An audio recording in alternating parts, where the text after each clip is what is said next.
everybody, it's Wendy. Welcome. Today we are going to talk about aqua painters and how to use them. This is an aqua painter from Stampin UP. They come in a pack of two. I think they're $16 if I remember right for two of them. This is right on for about how much they cost. They're great to use. Oh, I always have a paper towel handy when I'm using them. And they're great to use with Stampin UP inks. So I'm going to show you how to do that because I think a lot of people don't know. So you just squeeze the ink pad together and it's going to pull ink into the plate of the ink pad like this.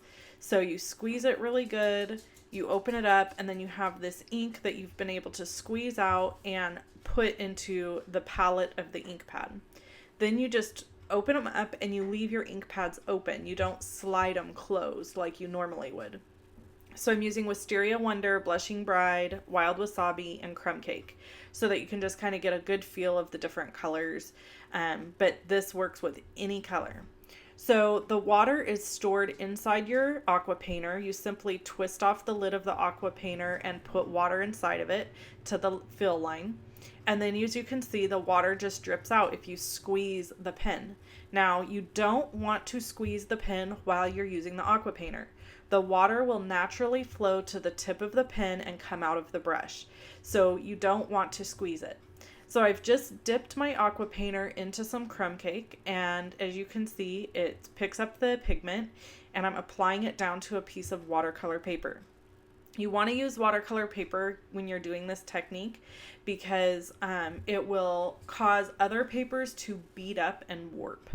So all I'm doing is simply taking the aqua painter and where the pigment is the most, I'm just running it down.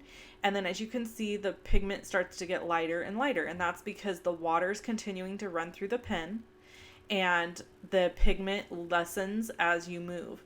And so that's something to keep in mind when you're painting as well. So as you can see here, I have the Wild Wasabi. It's a beautiful color. And I'm just pulling that down. Now, the other thing you can do with aqua painters is brush lettering. They're great for brush lettering. In fact, they're my favorite tool for brush lettering.